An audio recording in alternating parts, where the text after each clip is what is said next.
So, welcome to Exploring the Bible. And this is our second lesson in our fall series. And our topic is repairing broken relationships.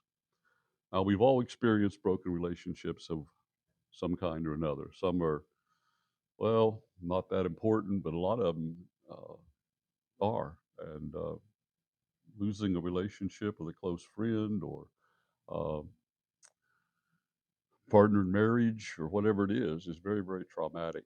And last week we began by talking about if we are the one that is guilty of causing that rift in that relationship, that we have to take the initiative to go to the other person and repair that relationship. So that's last week. If you haven't seen it, you can catch it on YouTube, on probably be on the website in a few more days.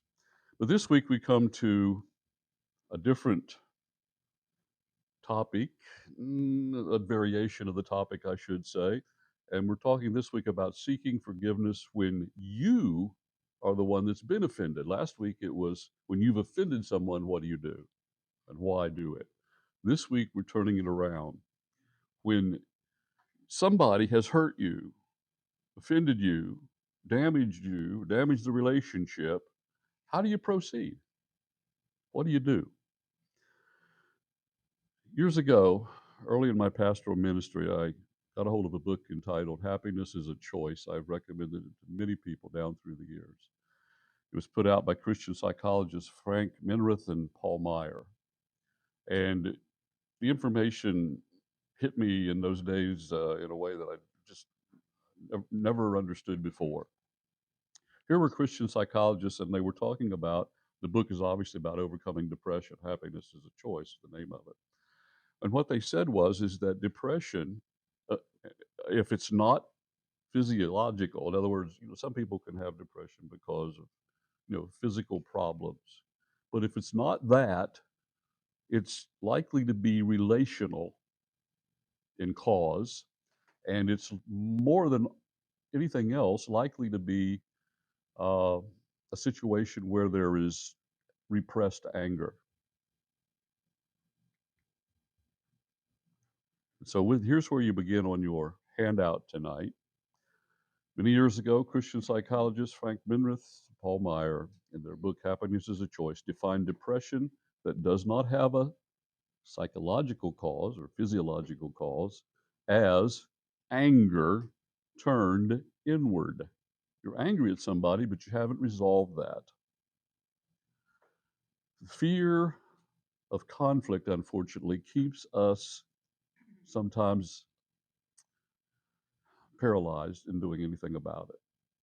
We just don't like conflict. In fact, we associate conflict with being, something Christians shouldn't do. We shouldn't get into a conflict. But conflict is sometimes very helpful, and it's not necessarily sinful.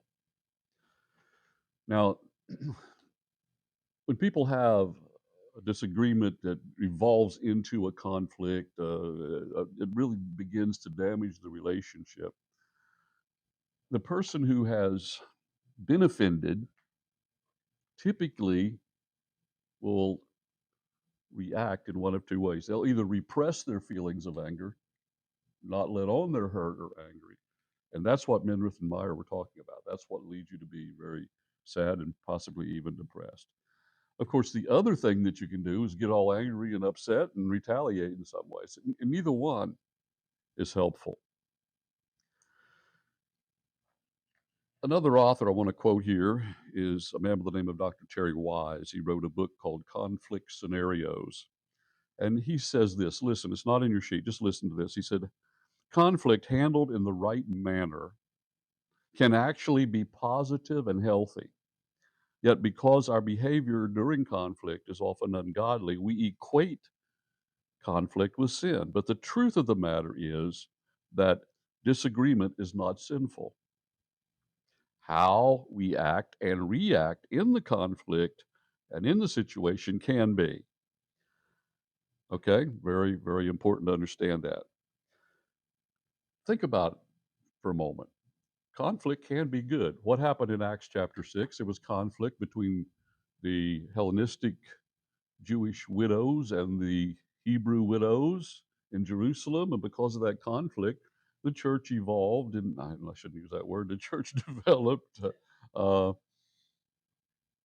in the sense of its organization and leadership. And that's where the first deacons came into play. And you got some organization, delegation of authority. And if you read carefully down through chapter 4, you'll find out that greatly benefited the church. And the church greatly multiplied. You think about this: Barnabas and Saul got into a disagreement over John Mark, who deserted them on their first missionary journey. That's over in Acts chapter 15. Barnabas stood up for John Mark. Paul was having none of it. They ended up splitting and going their separate ways. Uh, Barnabas taking John Mark back with him on another trip, and Paul then taking Silas. Well, God just multiplied their efforts by 100%. That's the sovereignty of God in the whole matter. Uh, in the long run, though, Barnabas' estimation of John Mark and the fact that he needed a second chance is even confirmed by Paul later on. He wrote in one of his epistles, "Send for John Mark because he's profitable to me for the ministry." Peter had to be rebuked by Paul, and it's recorded in the first chapter or two of Galatians. And Peter had to be straightened out because he was not making room in his theology, and he's thinking for the Gentiles. Those are good things that came about because of conflict. And we're going to read together now for just a moment. I'm going to put it on the screen here. Let's explore tonight together what the Bible says about resolving conflict. And from the standpoint, from the perspective that you're the one that somebody has offended or hurt, what do you do? We've all been there. Well, we've all caused some problems in relationships, but we've all been the recipient. And those are the ones that really, really hurt. So Matthew chapter 18, verses 15 to 17 says, "Moreover, if your brother," this is Jesus speaking, "moreover, if your brother sins against you, go and tell him his fault between you and him alone. If he hears you, you have gained a brother, but if he will not hear, take with you one or two more, and by the mouth of two or three witnesses every word may be established. And if he refuses to hear them, tell it to the church. But if he refuses even to hear the church, let him be to you like a heathen and a tax collector." Now, we all have perspective on that because we've heard it preached one way so many times. I'm going to give you a total different perspective on this as we move forward. This is not just about church.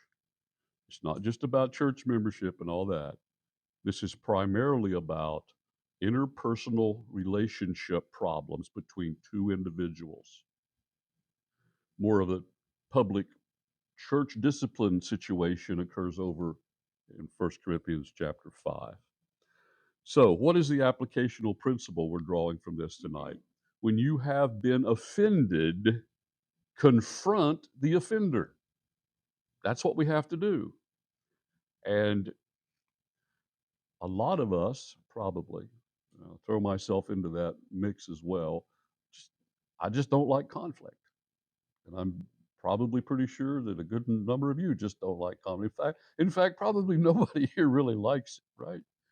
Some people are more adverse to it than others, no doubt. So if you've been offended, are you going to make an issue out of it? Now, there is a teaching in the scripture. Paul talks about it in Ephesians, and I think maybe it's Colossians as well. He talks about the doctrine of forbearance. Forbearance. He even says that we ought to forbear one another. That's a word in the original. It means you need to tolerate other people. You know, the truth of the matter is we're all abrasive to some degree, somehow or another, more often than not. And Matthew 18 is not talking about minor irritations. It's talking about major conflict that's disruptive to a relationship. My wife just reminded me today of something that I did in the kitchen that she'd asked me not to do. Fortunately, that was something that needed to be pointed out to me. but she was forbearing. She's not going to make that an issue uh, or make it a big deal, right? Just check. I have trouble with the garbage. Yeah, I take the garbage bag out, I carry it out, I leave the can sitting there, and I don't put anything back in it. And if I did put something back in it tonight, so I thought I did good. Instead, I left it setting out, and I can't get things like that right. But anyway, there's lots of things we just sometimes you just have to say, you know, as brother so and so, sister so and they're having a rough time right now, or they're really irritable today, or this is just a minor thing. You can just overlook it, and it doesn't. If you choose to do that, it doesn't interfere with the relationship, and there's nothing wrong with doing that if there's no sin involved or intentionality even. But what we're talking about goes beyond that. So the principle: when you have been offended, confront the offender. Now, that doesn't mean you've got to get in their face and yell at them. Confrontation has that negative vibe to it because that's usually what happens when we do it, but too often than not. But it shouldn't. We should be able to be calm, gentle, and still confront somebody. So the first thing we have to do if we're going to confront somebody is apply step number one here in a 3-step process. Step number one is confront offenders privately. That means between you and them alone.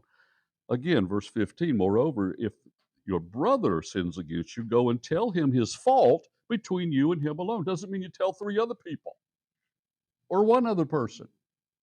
But we tend to go and complain to another person or a third party here or somebody else over there and never go back to the person who really offended us. And if you do that, you're in violation of what Jesus tells us to do right here.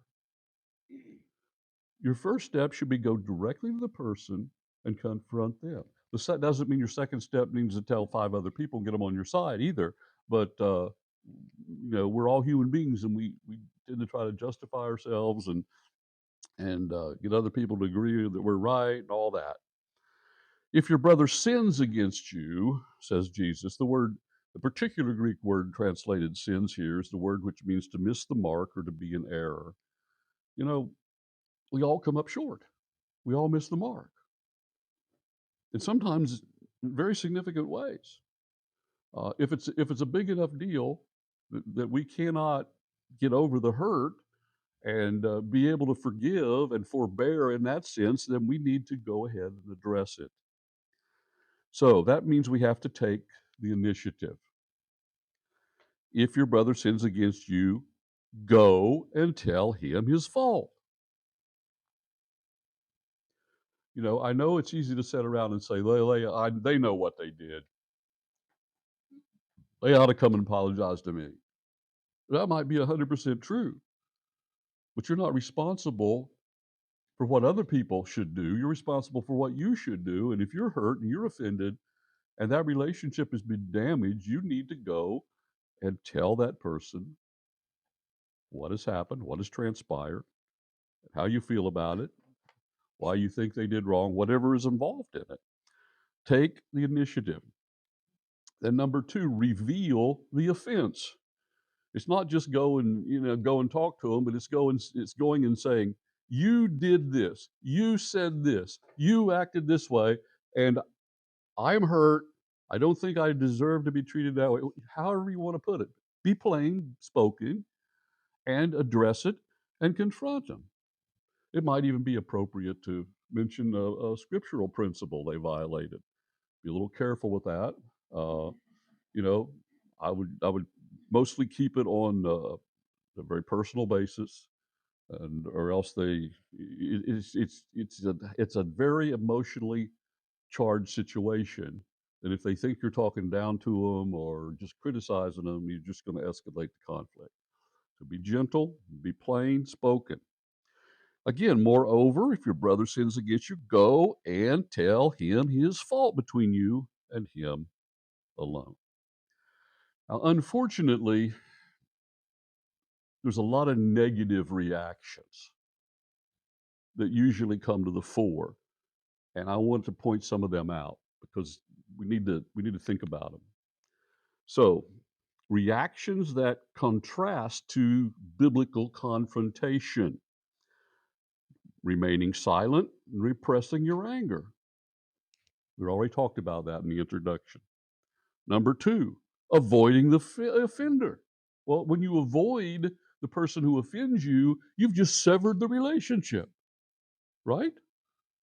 You can't have a relationship if you never talk to somebody. You know, the old tried and true way of dealing with this, I'm just not going to speak to that person again. I've ran into a few people I wish they wouldn't, but and some have practiced that and it didn't bother me too much. But that's something for another day. The point is, if you purposely avoid or distance yourself from somebody without confronting them, you're at fault. It's a wrong reaction. Number three, openly expressing your anger, just blowing up at them, saying bad things about them, refusing to listen to anything they have to say, refusing to forgive them. And then number fourth negative reaction is just character assassination. Just become very critical, sarcastic. You're talking to them, they're around. It's not like you're avoiding them. It's not like you're not speaking to them, but you're very critical, you're very accusative. And in terms of talking to other people, you tell everybody else how bad they are. Those reactions are not helpful. So, why is it so important to confront?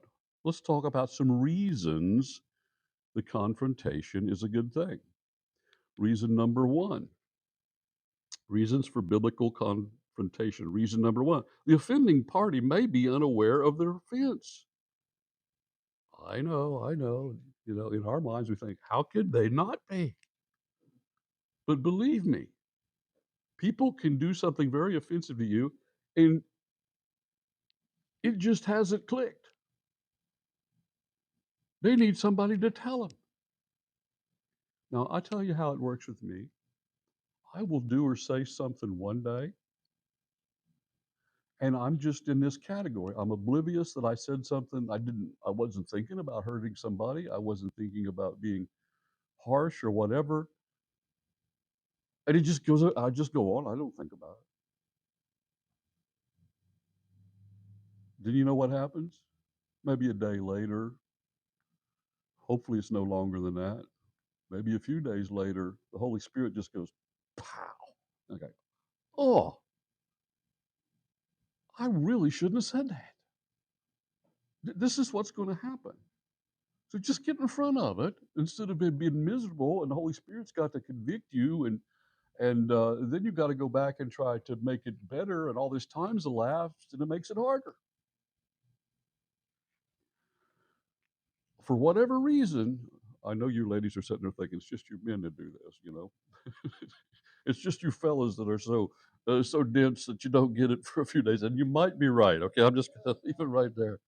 But anyway, the offender uh, just may not be aware. Then number two, second reason um, confrontation is necessary: misunderstandings occur.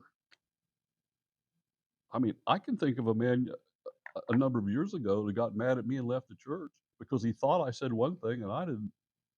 He interpreted my words entirely different from what I meant them, and I couldn't do anything about it. But if he would have listened, if we could have talked, it could probably been easily resolved. But when people react and they avoid, you lose that opportunity. Number three, a face to face talk diffuses tension.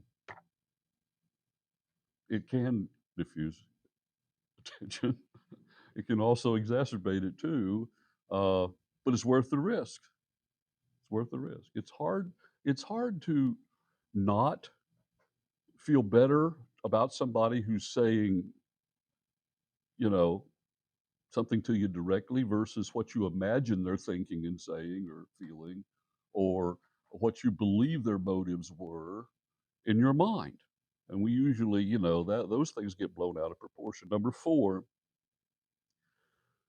confrontation forces both parties to articulate their grievance. Sometimes, sometimes things really don't get through to my heart and mind until I say them. Are you like that? I, this is a little bit unrelated, but sometimes I'll be struggling with how to interpret a verse or some concept in the scripture, and I can't get it straight in my mind until I start to tell my wife about it, and I begin to articulate, and I think, oh yeah, yeah, I don't know what there is about that, but having to communicate it is helpful. And finally, confrontation dramatically increases the possibility of reconciliation. Because if you just avoid somebody and you don't deal with it, that's never going to solve it. So why wouldn't you do that? And that brings us to the next subpoint here. Seek reconciliation. That's the purpose of this. You're not going to confront somebody to beat them up, to accuse them, to make them pay a price for what they did to you. That cannot be your motive. Your motive is to restore the relationship. And so, verse 15, the latter part of the verse says, after he confront him, after you've told him his sin and so forth, it says, if he hears you, you have gained your brother. That's the whole point. That's the whole purpose. By the way, last week someone filled out a little 3x5 card with a question. And the question is, this is kind of like the trash bag. I had it. I was bringing it tonight. I laid it somewhere in my house. I could not retrieve it. But if memory serves me right, the question was this: uh, Is an apology necessary for reconciliation? That all depends. If it's a matter of forbearance and you can overlook it, then and you're not dwelling on the offense and unable to forgive, and you can forbear and move ahead, no, you don't necessarily have to have an apology. But if it is a matter that's really disrupting the relationship and causing existing hard feelings and distance, and nothing is as it should be, and you're dwelling on it and you're stewing over it, yes, go and tell them. If from our perspective tonight, go and tell them their offense, because if they admit it, confess it to you, and then you can get past it. And really, we will get into this more in week 4 next week, and probably the following week mostly. What do you do when somebody doesn't admit? Okay, we'll talk about that a little bit in a little bit more detail. But an apology is necessary if you've been severely damaged or hurt or offended, and the relationship can't get past that. You really need for them to take responsibility, or else it's never going to work. We'll talk about that more. Seek reconciliation. Now, if you do that, I mentioned sometimes people don't take responsibility. So let's talk about some undesirable responses when you confront somebody. And here's what you get. Sometimes they deny any wrongdoing. Well, I didn't say that. You ever hear that one? Well, I could have swore I heard it, but no, I didn't say it. Or, oh, you're just blowing it out of proportion. I didn't do anything wrong. Making an excuse. Well, I just had a bad day, you should understand, but they don't say it. They never say, I'm sorry I said that, it's just an excuse. Shifting the blame. Well, you're the one that caused me to act that way. Okay, that might even be some truth to that, but you still acted that way. Uh, by the way, it's what Adam and Eve did right in the very beginning. So shifting the blame is in our genes, okay? And then finally, taking offense, excuse me, taking offense to the confrontation. You will go to some people to confront them, and they will make your confrontation an offense. Let me give you an explanation or an illustration. Years ago, widow lady in the church, husband just recently died, hadn't been very long. She started seeing a man in the community. I didn't know anything about him, but I had several church people come and tell me about this man's reputation. Said somebody's got to tell her. Well, that somebody often is the pastor, because nobody else would do it. So I tried, and I probably did a very poor job. She got mad at me for mentioning it, bringing it up, and went about telling everybody she could find that I had offended her and hurt her in a very significant way. In fact, she said over and over to many people that I had hurt her more than anyone had ever hurt her in her life. I was only trying to help her. And I know that was a wrong statement. I had not hurt her more than anybody else had hurt her in her whole life because I have background information on who she was married to. Okay. So you can go and do the right thing and confront the person who's hurt you, and you may suffer for it. But your conscience is clear. And who knows? Maybe, in spite of their reaction, it'll eventually get through to them. So it's not without risk. Step two, we spent a lot of time on step one. I'm going to move on along here. Step two, involve neutral parties. Step one is confront the offender. Step two, involve neutral parties. This is the second step. And the first part of the second step is to enlist help. Verse 16. If he will not hear, take with you one or two more, that by the mouth of two or three witnesses every word may be established. This is not taking somebody with you that saw the initial problem. It's not somebody who observed what happened between you and the other one. It could be, I suppose, but this is generally a private matter. And you're not taking somebody there to be a witness as to what happened, but you're asking somebody to come and enter into the discussion to try to reconcile the relationship. And it's a positive thing. But we think of this in negative terms. Well, you're just trying to get somebody on your side. You're just trying to get some evidence. You're trying to get some, pressure. But we have to keep in mind, Matthew 18 here is about reconciling. It's about fixing the problem, not fixing the blame or fixing some sort of judgment. So that's what the witnesses are there for. The parties are called witnesses here in our text. We should not assume that they serve only to confirm the offender's sin. Not at all. Their function is to bring about reconciliation. Now, it is the offended party, which would be us in the case of the way we're looking at it tonight, to choose the witnesses. We take whoever we want. I would suggest we need to, involve somebody who's a mature believer, somebody that doesn't already have a bad relationship with the person that they're going to see. Might be helpful too. You choose.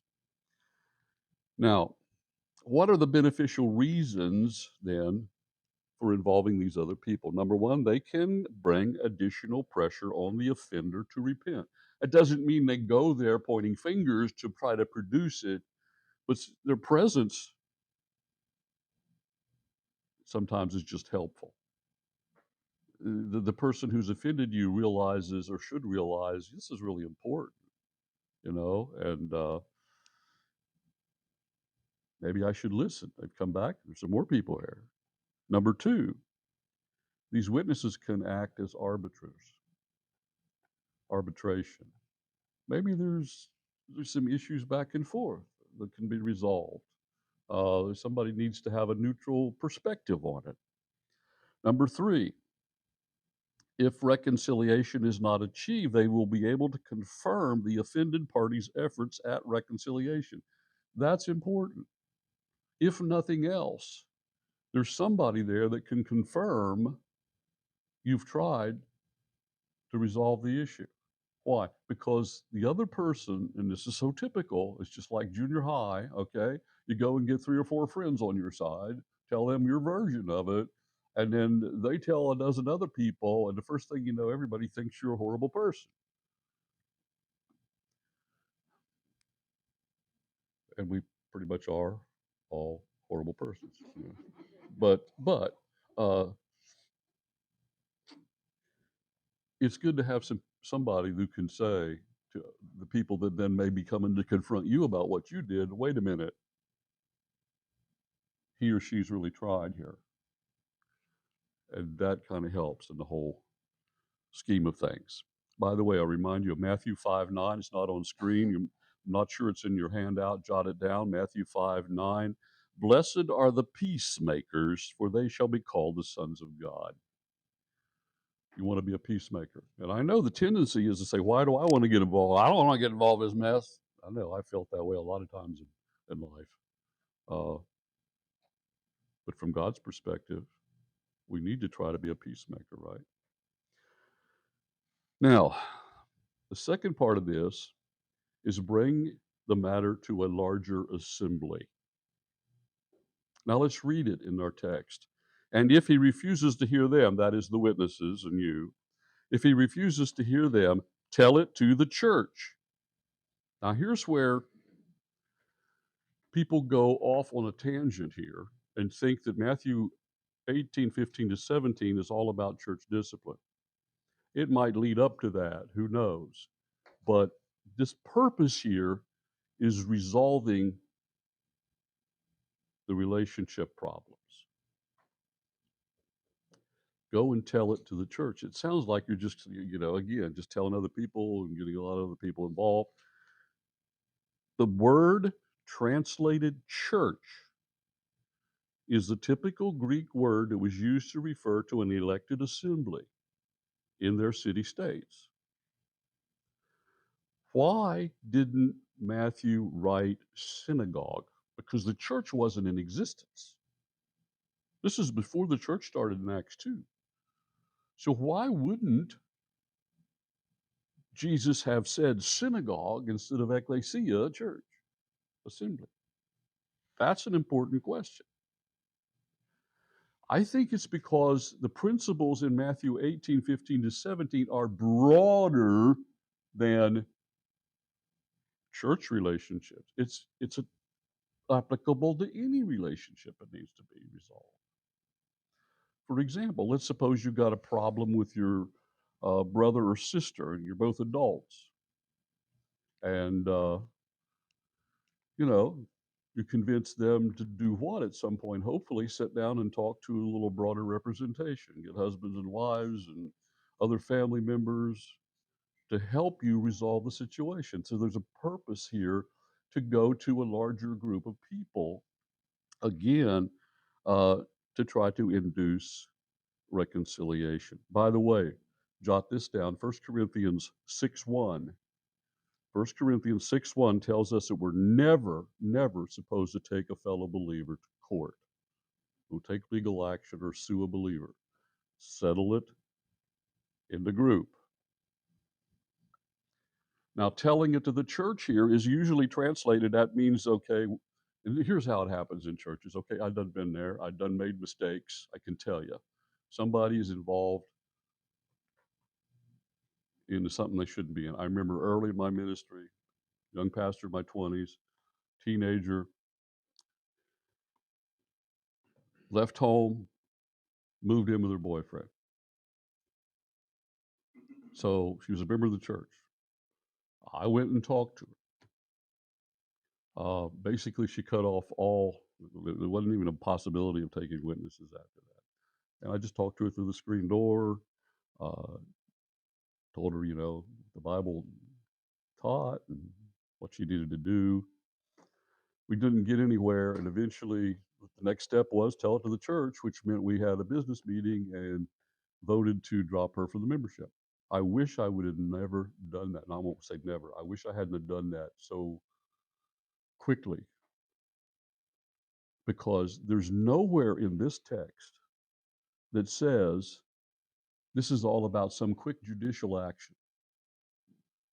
When somebody's been confronted, they need time sometime to think it through. The Spirit of God needs time to work in their heart. Uh,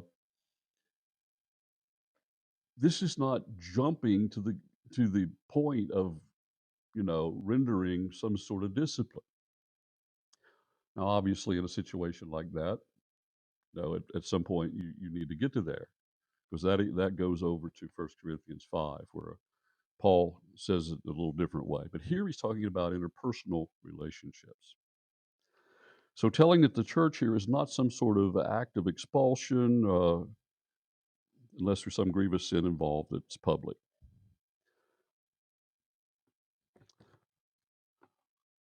Marshall Shelley is an author who wrote a book many years ago that I read, that I still have in my library, called Well-Intentioned Dragons.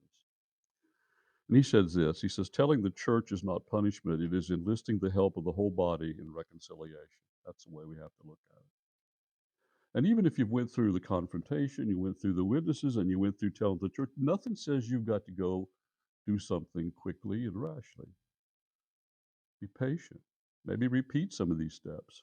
Reconciliation is the point. Oh, by the way, I think I have a couple of verses here. I said that the church was in existence, but Jesus here mentions the word church, ecclesia. And as I told you before, it means an assembly of individuals. Matthew 18 and verse 17, we see it on the top, same verse. But look down below at the context. The only other place in the Gospels prior to this that church is mentioned is in Matthew 16. That's down at the bottom. Matthew 16 is before Matthew 18. Twice the word church is mentioned. The church wasn't in existence. Why was he not talking synagogue here? There's a reason. Matthew chapter 12 is when the Jewish leadership rejected Christ as the Messiah. And he talked about that in terms of being the unpardonable sin. That's in Matthew 12. Matthew 13 come the 7 parables about what's going to transpire between Christ's resurrection, crucifixion, resurrection, and second coming. So it includes the whole church age plus the tribulation. That's Matthew 13. He's looking beyond the Jews now, because they've rejected him. That doesn't mean God's going to back off on anything he promised them. It doesn't mean they're not going to be important, and that Jesus Christ himself is Jewish, okay? What he promised to Abraham, the Jews, God's going to fulfill prophetically. But there's going to come an intervening period of time that we call the church age, that conditions are going to be as they are described in Matthew 13. And then we come to Matthew 16, the first mention of ecclesia, church, and then Matthew 18, the second mention, and he doesn't use the Jewish term for a gathering, which would resemble a church, a synagogue. Again, I think it is broader than a local church in application in our lives. So, final step, suspend the relationship, which means distance yourself from the person. Again, but if he refuses to hear the church, let him be to you like a heathen. That means an unbeliever or tax collector, as if they were unbelievers. This is a personal matter. If you look at this verse I just read, verse 17, the middle part of the verse, but if he refuses even to hear the church, let him be to you. That's a singular pronoun. That's not talking about the whole church. It's talking about to you. Treat them like an unbeliever. It doesn't mean treat them bad. Not at all. It just means that you're not going to have a close, intimate relationship as you would with other brothers and sisters. You have to now interpose some distance on your own. But don't close the door on reconciliation. Don't close the door. And I'm going to give you a cross reference here to read 2 Thessalonians 3:14. So jot that down. 2 Thessalonians 3:14. Paul said, and if anyone does not obey our word in this epistle, note that person and do not keep company with him, that he may be ashamed. You see the purpose there. A positive purpose, even when Paul advises the same thing in 2 Thessalonians, is to, again, bring pressure on them that they're doing something wrong and hopefully, eventually, bring about reconciliation. So don't close the door on it. And now we can just wind up this way. Oh, there it was. It just appeared on my screen. I didn't know it was there. Yeah, I should have remembered, but you don't have to write the whole thing down, but get the reference. And there's the singular pronoun I mentioned earlier, verse 17. So, why is forgiveness important as we come to a conclusion? It's for one simple reason: confronting offenders is not optional. Jesus told us to confront offenders and provides us with the right process in doing so.